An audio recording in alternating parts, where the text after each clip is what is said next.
In 1861, the United States of America was split, with the rump United States in the north and in the south, the Confederate States of America.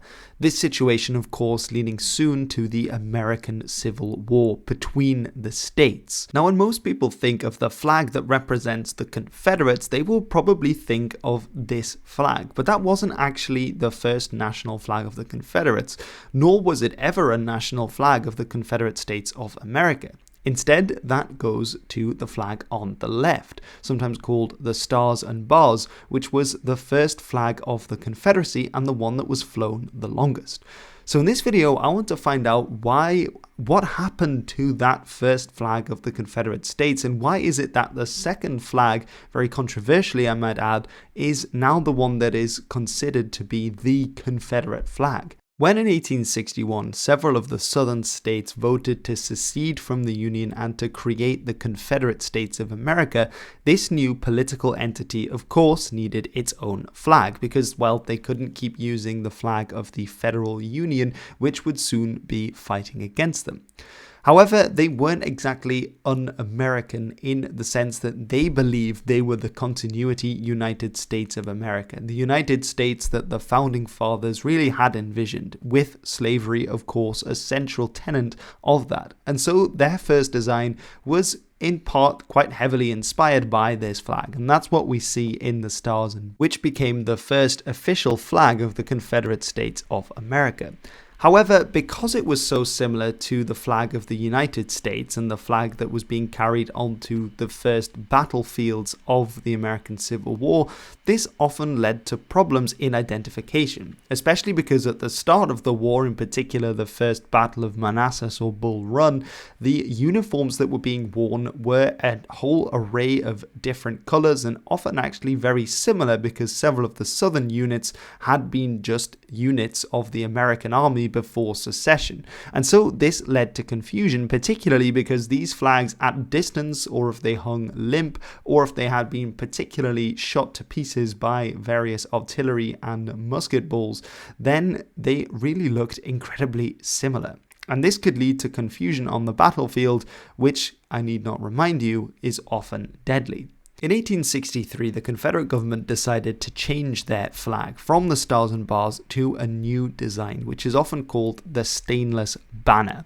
But this flag had its own problems. As you can see, the main color on this flag is white, with the other Confederate design in a canton in the corner. However, if this flag was out in the sun for a long time, as it often would be in entrenched positions, which more and more began to characterize the American Civil War in 1863 and 1864, the flag would often fade its colors and would look almost like the flag of surrender, an all-white flag, which again isn't really what you want from your flag. Deciding to act on this in 1865, in the last months of the war, the Confederate government again changed the flag to instead adding a red line or a red dash at the end of the flag, and this would be called the blood-stained banner. But this was only used for the last few months, so they might as well have kept the old flag because, well, they would be surrendering soon enough anyway. So then, what can we say about this flag? What's the origin behind this one, and where does it come from, and why has it become the popularly associated Confederate flag today? Well, this flag also has its origin in 1861 when it was designed by a Confederate minister called William Porcher Miles. And he said this about the flag of the Confederacy: "There is no propriety in retaining the ensign of a government which, in the opinion of the states composing this Confederacy, had become so oppressive and injurious to their interests as to require their separation from it. It is idle to talk of keeping the flag of the United States when we have voluntarily seceded from them." So he is clearly of the opinion that the Confederacy needs their own flag, and one that is different enough from the Union that they're fighting because, well, they have taken this step to become independent, and they are indeed fighting against the United States. And so he proposed that the first flag of the Confederate States of America would become his design, albeit with a few fewer stars, because at that point there weren't as many states in the Confederacy. However, at the end of the day, the Confederate Congress decided to go for the Stars and Bars instead of for the design put forward by Miles. However, that wouldn't be the end of the story for this flag. because Miles would become the aide to the Confederate General P.G.T. Beauregard. And he actually turned after the First Battle of Manassas or Bull Run and complained about the fact that soldiers often couldn't tell the sides apart because the flags of the Stars and Bars and the Union flag were so similar. And of course, at that point, Miles informed Beauregard that he had designed this flag that had been rejected by the Flag Committee, but that might then be used instead as a battle flag. So P.G.T. Beauregard, in a letter, noted that I wrote to Miles that we should have two flags, a peace or parade flag and a war flag, to be used only on the field of battle. But Congress having adjourned, no action will be taken on the matter. How would it do us to address the War Department on the subject of regimental or badge flags made of red with two blue bars crossing each other diagonally, on which shall be introduced the stars? We would then on the field of battle know our friends from our enemies. And obviously the flag being designed or being described here is the one that was designed by Miles initially. And so this was adopted throughout the armies of the Confederacy, both the Army of Tennessee and the Army of Northern Virginia, to act as their battle flag, to be carried on the field of battle. And so it became a very recognizable flag for the actual soldiers of the Confederacy, whilst the civil flag would remain the Stars and Bars and then the stainless banner throughout the war. This new battle flag would instead be that which was most commonly seen by the soldiers on the battlefield themselves. You'll note, of course, that this flag did actually make its way onto the second two of the national flags in the forms of cantons in the corner, because that military association then became associated with the Confederacy as a whole. And as on these flags, the way that it was carried into battle most often was as a square flag, which might have been down to the fact that there was very limited resources and cloth to be making all of these flags. And so it was that this would be carried onto battle by various armies. Now, of course, in 1865, with the surrender of Confederate forces under Robert E. Lee and then under various other commanders, this flag no longer had an official purpose, an official role to play, as the Confederacy was dissolved and brought back into the Union. However, soon afterwards, the lost cause myth about the South would be perpetuated, and the Confederate battle flag would play a key role in this, appearing frequently in the early 20th century film The Birth of a Nation, which in itself would also be a key contributing factor to the resurgence of the Ku Klux Klan and other such movements into the 20th century that would frequently associate with this battle flag, much more so than the other flags, the national flags of the Confederacy. Even it was that in 1945, the American assault on Okinawa, when they captured Shuri Fortress from the Japanese, it wasn't the American flag that first hung over the ruined fortress, but rather the Confederate flag that was raised and was held there for 3 days before a general ordered it to be taken down, rightly saying that the victory had belonged to all the Americans there and not just those from the South who adhered to this flag. Various Confederate flags have also informed two state flags in the United States. That of Mississippi had as its canton the battle flag of the Confederacy from 1894 all the way to 2020.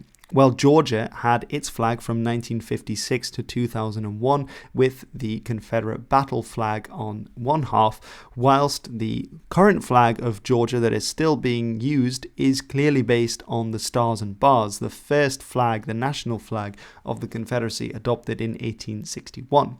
It should be noted that Mississippi has now voted to change its flag, and in 2020 changed it for this one, which I think actually is a really nice replacement. It's a very aesthetically pleasing flag in its own right. And there are also voices in Georgia that its flag should also be changed, as it's no longer appropriate to have Confederate insignia on a state flag. However, there are many that also disagree with this. The Confederate flag, particularly the battle flag, is seen by many to be a symbol of Southern pride and Southern heritage, and has been used in many areas of cultural and public life, all the way from music and on cars to artworks and to expressions of heritage. However, the other side of that is that the Confederate battle flag is also often associated with groups, racist groups, particularly those against black people, such as the Ku Klux Klan and neo-Nazi organizations that also want to co-opt this history and heritage for their own use. Various polls in both the whole United States and particularly in the South have found that most people, whether white or black, do associate this flag with racism, whilst white people are more likely to view it also as part of heritage, which a much smaller proportion of black people do, which is perhaps unsurprising given the history of the Confederacy and what it stood for and why it was created. So to go back to the initial question of what happened to this old Confederate flag, well, it was changed as a national flag in 1863. And I think the reason why now the Confederate battle flag is much more popular is because this national flag perhaps has the connotation of actually wanting to physically secede from the Union, which doesn't appear to be a very popular position even in the South today.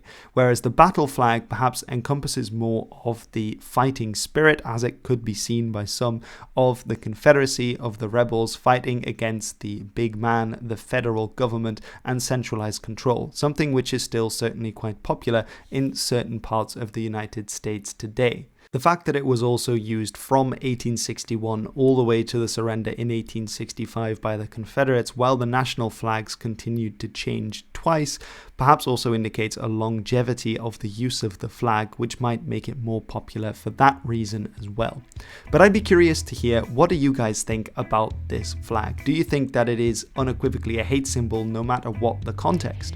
Or do you think that in certain contexts it is more of a symbol of heritage for the South rather than a symbol of hatred? And if so, is it a symbol of heritage for everyone in the South or just for white Southerners? I'd be very curious to hear your opinions on this in the comments below.